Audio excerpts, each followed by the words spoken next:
Hello students, आज एक और क्वेश्चन मैं डिस्कस करूँगा यहाँ पे।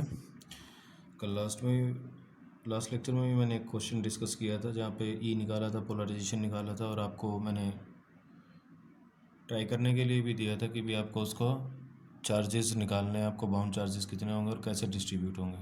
होप कि आप लोगों ने सबने कर लिया होगा वो ऐसे ही। तो इस क्वेश्चन में देखिए क्या दे रखा है। एक पॉइंट चार्ज, काफ़ी इंपॉर्टेंट क्वेश्चन है ये। A point charge Q is located at the center of the sphere of radius r, having relative permeability epsilon r. Dielectric constant कितना दे रखा है? epsilon r. Find electric field as a function of r, मतलब means आपको outside as well as inside आपको find out करना है, ठीक है। Find the bound charge, how the bound charges are distributed inside the dielectric. ये important part है यहाँ पे, इसलिए मैंने पूछा है यहाँ पे how the bound charges are distributed. तो पहले फर्स्ट पार्ट देख लेते हैं। भाई बाउंड चार्ज अगर निकालना है तो मेरे को बाउंड चार्ज के लिए क्या चाहिएगा? मेरे को इलेक्ट्रिक पोलराइजेशन के लिए इलेक्ट्रिक फील्ड, और इलेक्ट्रिक फील्ड के लिए डी। क्योंकि मैं वो जो कन्वेंशनल मेथड है, मैं पहले डी फाइंड आउट करूँगा, देन ई, उसके बाद पी, और पी के बाद बाउंड चार्जेस। आ रही बात समझ में? मैं इसी क्वेश्चन को, सेम क्वेश्चन को दूसरे मेथड से भी बताऊंगा, यानी ई को मैं डायरेक्टली भी कैलकुलेट करना भी बताऊंगा। इसमें क्या फ़ायदा होता है इस वाले मेथड में जो अभी डिस्कस करूँगा, आप इसमें थोरोली आप डी भी निकाल सकते हैं, ई भी निकाल सकते हैं, और पी भी निकाल सकते हैं। आ रही बात समझ में? तो देखिए इसमें क्या है, ये इस तरह से एक क्या दे रखा है मेरे पास, एक डाइलेक्ट्रिक स्फीयर है ये वाला, राइट, जिसके सेंटर पे क्या रखा हुआ है, कोई एक पॉइंट चार्ज है। कैसा चार्ज है? पॉइंट चार्ज मेंशन किया हुआ है यहाँ पे, ठीक है। और ये क्या है? एक डाइलेक्ट्रिक है मेरे पास इस तरह का, ठीक है। एक डाइलेक्ट्रिक स्फीयर है जिसकी रेडियस कितनी है? Capital R. अब ये पूछ रहा है कि भी आपको इलेक्ट्रिक फील्ड निकालना है ई। तो ई के लिए सबसे पहले मैं डी निकालूंगा, क्योंकि डी डायरेक्टली किससे रिलेटेड है? फ्री चार्ज से। हालांकि एक और आपके पास फॉर्मूला होता है ई कैलकुलेट करने का, वो भी मैं डिस्कस करूंगा। मैं अभी फिलहाल डी के लिए कैलकुलेट कर रहा हूँ। अब देखिए चार्ज डिस्ट्रीब्यूशन कैसा है? स्पेरिकल है, स्पेरिकल चार्ज डिस्ट्रीब्यूशन है, स्पेरिकल सिमेट्रिक चार्ज डिस्ट्रीब्यूशन, क्योंकि सेंटर पे रखा हुआ है। अगर और कहीं होता तो स्पेरिकल सिमेट्रिक नहीं होता, because as charge is placed at the centre, तो हमें कोई दिक्कत नहीं है। मैं डायरेक्ट, मैं अभी इनसाइड कैलकुलेट कर रहा हूँ, आउटसाइड भी आप कैलकुलेट कर सकते हो। चलो पहले देख, इनसाइड निकाल रहा हूँ मैं, ठीक है। Inside for r less than r के लिए, तो यहाँ पे गॉसियन सरफेस कंसीडर करेंगे। ये वाला गॉसियन सरफेस ले लो एक, और आपको पता है डी डॉट डी एस क्या होगा उसके लिए? Q free enclosed. Q free enclose कितना है? कैपिटल क्यू, और ये कितना हो जाएगा? D into 4πr²। तो यहाँ से डी कितना आ गया? D equal to Q over 4πr², या फिर अगर वेक्टर फॉर्म में लिखना चाहूँ तो क्या हो जाएगा? Q over 4πr² r cap, क्योंकि रेडियली आउटवर्ड होगा, ठीक है। ये मैं पहले बता चुका हूँ कैसे होगा रेडियली आउटवर्ड। तो आप डी निकाल सकते हैं। अब इस पॉइंट पे अगर डी आ गया है तो आपको पता है डी क्या, भाई हर एक पॉइंट पे आ गया ना डी, यहाँ से आर डिस्टेंस पे आप कहीं पे भी निकाल लो तो डी क्या हो, ई क्या होता है? रिलेशन। सो इनसाइड ई कितना हो जाएगा? E will be equal to D by epsilon, और एप्साइलन क्या होता है? Epsilon not epsilon R. So E कितना हो गया यहाँ से? E inside will be equal to Q over 4π epsilon not epsilon R over r² R cap. तो ये क्या आ गया यहाँ से मेरे पास? Electric field. तो इलेक्ट्रिक फील्ड भी निकाल लिया मैंने इनसाइड। और क्या निकाल सकते हैं? आपको पोलराइजेशन भी पता है बहुत अच्छे से, आप यहाँ पे पोलराइजेशन भी कैलकुलेट कर सकते हैं। भाई डी आ गया और आपके पास ई आ गया। अरे बात समझ में? तो डी कैसे, पोलराइजेशन कितना आ जाएगा इनसाइड? ये सारा का सारा ध्यान रखना, मैं किस पे निकाल रहा हूँ? इनसाइड। क्लियर है? ये कहाँ निकाल रहा हूँ मैं? ये सारा इनसाइड निकाल रहा हूँ। तो इनसाइड पे पोलराइजेशन कितना हो जाएगा? पोलराइजेशन क्या होगा आपको पता है, ये डी आ गया नाउ। पोलराइजेशन, पोलराइजेशन क्या होता है, because p equal to p vector, p vector कितना आ जाएगा, epsilon not epsilon are minus one into E vector. और ई वेक्टर अभी कैलकुलेट किया है, ई वेक्टर कितना आ जाएगा यहाँ से, एप्सिलॉन नॉट कैंसिल हो गया तो यहाँ से आ जाएगा epsilon r over one over epsilon r, ये एप्सिलॉन नॉट कट जाएगा ना, q over 4 pi r square r cap. तो ये पोलराइजेशन आ गया, या फिर डायरेक्टली अगर लिखना चाहूँ मैं, ये आ जाएगा 1 - 1 over epsilon are q over 4 pi r square r cap.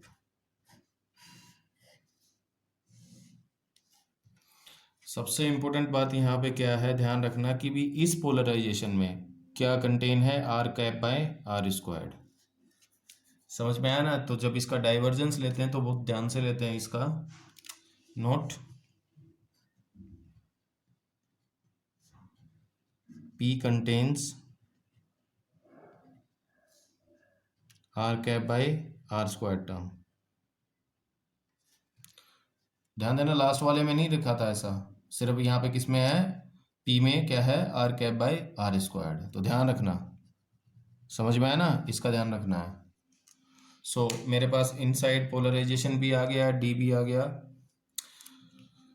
और इलेक्ट्रिक फील्ड भी आ गया। अच्छा आउटसाइड तो सिंपल है, मैं तो आउटसाइड का भी एक थोड़ा सा जल्दी कर देते हैं। यहाँ पे आउटसाइड का कितना हो जाएगा, ये देखिए आउटसाइड क्या हो जाएगा, इस तरह से मैंने गॉसियन सरफेस लिया आर रेडियस का, फिर से डायरेक्टली इसमें लिख सकते हैं। इस गॉसियन सरफेस के लिए क्या होगा, स्पेरिकल सिमेट्री है तो मैं डायरेक्ट गॉस लॉ अप्लाई कर सकता हूँ यहाँ पे। तो क्या आ जाएगा, Q free enclosed, q free enclosed again फिर से क्या है, क्यू। क्या हो जाएगा, डी इंटू, क्योंकि रेडियली आउटवर्ड है तो आ गया मेरे पास ये। तो डी अगर वेक्टर की बात करूँ तो क्या आ जाएगा, k over 4 pi r squared r cap. ध्यान रखना इस चीज़ का, ठीक है। अब ई भी निकाल सकते हैं, ई क्योंकि बाहर क्या है, यहाँ पे वैक्यूम है, फ्री स्पेस है, तो यहाँ पे क्या होगा, एप्सिलॉन नॉट है, तो डी क्या हो जाएगा यहाँ से, ई कितना हो जाएगा। It implies E D equal to D by epsilon not epsilon r, और वैक्यूम के लिए एप्सिलॉन आर क्या आता है 1, तो क्या आ जाएगा सिंपली एप्सिलॉन नॉट। यहाँ से ई कितना आ गया, E outside Q over 4 pi epsilon not R cap by R square. ध्यान रखना जब प्लॉट करोगे ना तुम graph, E versus R plot करोगे तो जो इस पे रहेगा फील्ड कैसा रहेगा, वहाँ पे डिसकंटिन्यूस। ध्यान रखना इस चीज़ का, फील्ड क्या रहेगा इस पे, सरफेस पे डिसकंटिन्यूस। अच्छा बाहर क्या वैक्यूम है, अब पोलराइजेशन होने के लिए वहाँ पे कुछ है नहीं। और वैसे भी अगर देखना चाहो तो बिकॉज क्या है, पी क्या होता है, P equal to epsilon not epsilon are minus one into E. यहाँ पे ध्यान देना, जो ई जो फील्ड है वो क्या है, किसकी वजह से है, टोटल फील्ड है, बाउंड चार्ज की वजह से प्लस फ्री चार्ज की वजह से। यहाँ पे क्यू जो है वो फ्री चार्ज है, क्यू कैसा है, फ्री चार्ज है, क्यू जो गिवन है ना ये फ्री चार्ज है, free charge at the centre.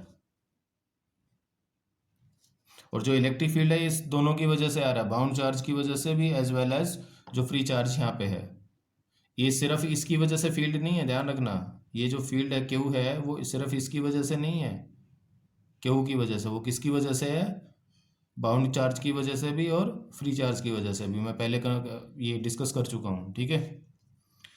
और because epsilon r equal to 1 for vacuum, तो पी कितना हो जाएगा, 0 है बाहर की तरफ। तो ये स्टोरी थी इनसाइड और आउटसाइड की, मैंने सब कुछ कैलकुलेट कर लिया, इनसाइड और आउटसाइड। आपको पता लग गया फील्ड कितना होगा और डी कितना होगा और पोलराइजेशन कितना होगा। जब ये डिटेल पता लगी, अब किसकी बारी आती है, आपको बाउंड चार्ज कैलकुलेट करना है। क्या करना है, बाउंड चार्ज। देखो इजीली मैं यहाँ पे इसलिए अप्लाई कर पा रहा हूँ क्योंकि ये उस केस में डेल क्रॉस डी 0 होता है इस पर्टिकुलर केस में, और जब होमोजीनियस केस होता है, जब एक तो होमोजीनियस फिल करते पूरे के पूरे स्पेस को होमोजीनियस डायलेक्ट्रिक से, तब भी डेल क्रॉस डी 0 होता है।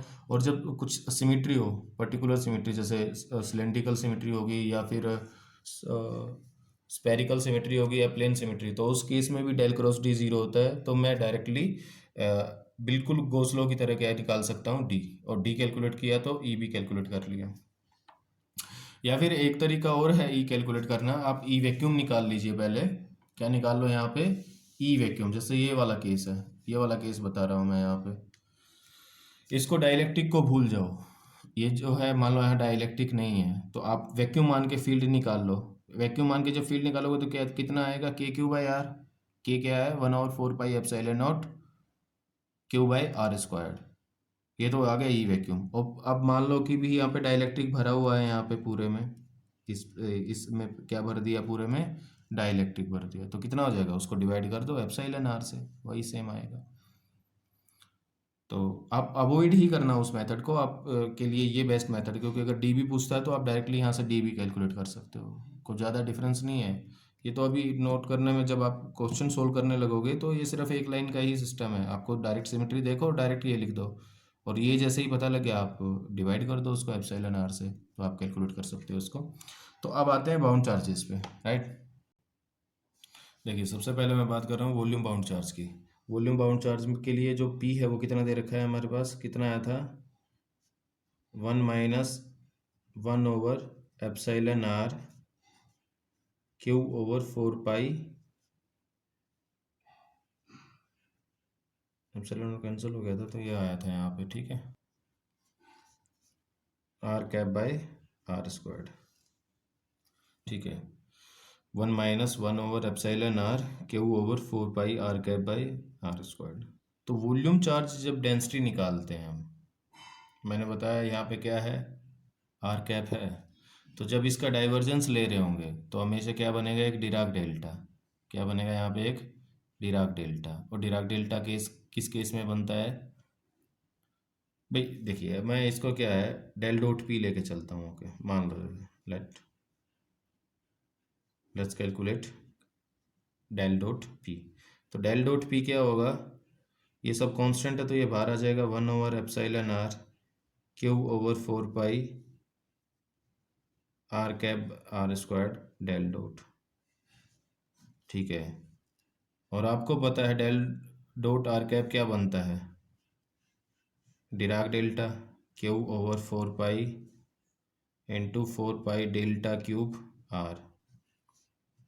तो क्या बना मेरे पास, 1 - 1/एप्सिलॉन R cube into delta cube R, ये बना मेरे पास। तो ये चार्ज, और ये किसके इक्वल होता है, and because rho B equal to minus del dot P, तो रो बी कितना आ गया, so rho B equal to minus of 1 - epsilon are Q delta cube R. अब आप ये चीज़ समझ गए होगे कि भी यहाँ पे किसी भी चार्ज डेंसिटी में अगर डिराक डेल्टा आ रहा हो तो इसका मतलब क्या होगा, डिराक डेल्टा कब आता है, जब कोई भी पॉइंट चार्ज इन्वॉल्व हो हमारे सिस्टम में। तो इसका मतलब क्या हुआ कि ये जो चार्ज है, जो बाउंड चार्ज है, वो सारा का सारा बाउंड चार्ज कहाँ पे है, वो वॉल्यूम में नहीं है, सारा का सारा चार्ज कहाँ बैठा हुआ है, आर कैप जीरो पे, क्योंकि डेल्टा क्यूब जो आर है वो क्या होगा, सॉरी डेल्टा क्यूब जो आर है वो r not equal to zero पे हमेशा ये जीरो होगा, तो यहाँ पे जीरो आ गया रो बी, तो मतलब यहाँ पे तो कोई भी बाउंड चार्ज नहीं है, किसमें, यहाँ पे देखिए, यहाँ पे तो कोई भी बाउंड चार्ज नहीं है, तो सारा का सारा बाउंड चार्ज, ये तो फ्री, जो क्यू है वो फ्री चार्ज है, क्यू कैसा है, एक फ्री चार्ज है। और रो बी जो आ रहा है भाई हमारे पास, ये इसका मतलब क्या होता था, ये जो होता था मेरे पास, कोई भी रो दे रखा है वो है q into delta cube r. इसका मतलब क्या हुआ कि कोई क्यू चार्ज है कहाँ पे, आर इक्वल टू जीरो पे, यानी means Q charge is placed at are equal to zero. So इसका मतलब क्या हुआ, जो बाउंड चार्ज है वो यूनिफॉर्मली डिस्ट्रीब्यूट ना, वॉल्यूम में डिस्ट्रीब्यूट ना होकर वो सारा का सारा कहाँ पे है, सेंटर की तरफ है। आ रही बात समझ में, तो it means volume bound charge is concentrated at the center of the dielectric sphere.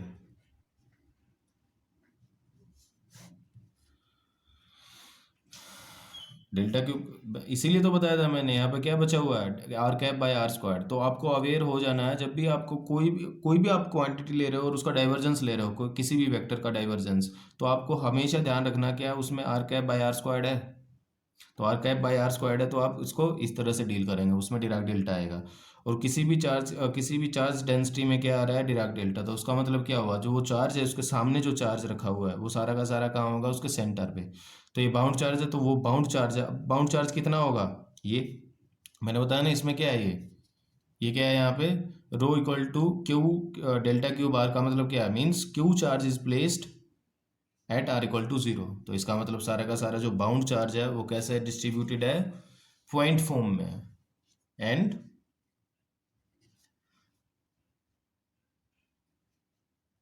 It is in the point charge form, point form में है। आ रही बात समझ, आप पी डॉट डी एस करके भी कर सकते हो इसको, ठीक है। और बल्कि चलो मैं अभी इसको स्किप ही कर देता हूँ। यहाँ पे देखिए, तो यहाँ पे जो भी पॉइंट जितना भी जो भी बाउंड चार्ज होगा, अब कैसा चार्ज है, सो वॉल्यूम बाउंड चार्ज कितना आ गया, सो वॉल्यूम बाउंड चार्ज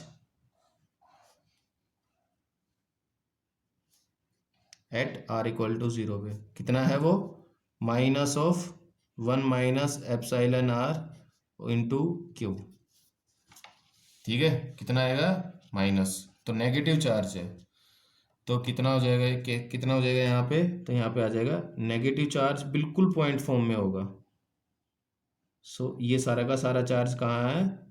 तो इसमें ये क्वेश्चन ये भी बनता है कि भी जो बाउंड चार्ज होगा, क्या वो यूनिफॉर्मली डिस्ट्रीब्यूट होगा वॉल्यूम में, नहीं, वो यूनिफॉर्मली डिस्ट्रीब्यूट नहीं है। वो कहाँ पे कंसंट्रेटेड है, सारा का सारा चार्ज पॉइंट पे, कहाँ पे कंसंट्रेटेड है, उसके सेंटर पे। क्यों, क्योंकि जो चार्ज डेंसिटी है वो ऐसे आ रही है। या फिर जो टोटल चार्ज है वो independent of the Gaussian surface होगा। आप कितना भी गॉसियन सरफेस लो, कितनी भी रेडियस का, उसमें जो बाउंड चार्ज आएगा वो कांस्टेंट आ रहा है, तो उसका मतलब वो सेंटर पे है। इसका मतलब कहाँ पे है, वो सेंटर पे। सो ये मेरे पास नेट बाउंड चार्ज आ गया। तो ध्यान रखना इस क्वेश्चन में, तो बाउंड जो वॉल्यूम बाउंड चार्ज है वो सारा का सारा कहाँ डिस्ट्रीब्यूटेड है, सेंटर पे है, पॉइंट फॉर्म में। और कितना होगा, इतना। और आपको पता है नेट बाउंड चार्ज कितना रहता है, net bound charge, and because net bound charge on a dielectric is zero, so surface bound charge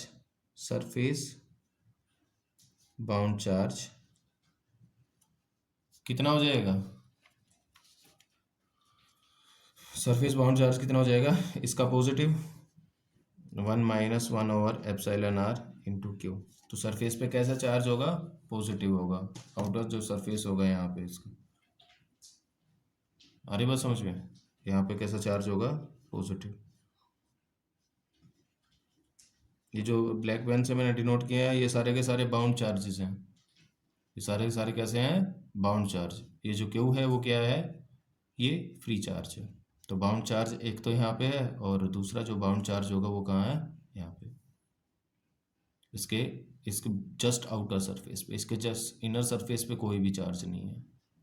ठीक है, तो इस तरह का क्वेश्चन था। इसमें बस आपको ये ध्यान रखना है कि जो जहाँ पे भी कोई भी आप वेक्टर फील्ड है और उसका क्या ले रहे हो आप, डाइवर्जेंस, अगर उसमें r cap by r squared है, तो आपको अवेयर होना है कि वहाँ पे हमेशा उसका डाइवर्जेंस क्या बनेगा, डिराक डेल्टा। और डिराक डेल्टा किसी चार्ज डेंसिटी में आ रहा है, तो उसका मतलब क्या है, कोई पॉइंट चार्ज है किस पे, आर इक्वल टू जीरो पे। क्योंकि ये जो एक्सप्रेशन होगा ये कितना होगा, जीरो होगा for r not equal to zero. तो इसका मतलब सारा का सारा चार्ज कहाँ बैठा हुआ है, क्यू पे, सॉरी सेंटर पे।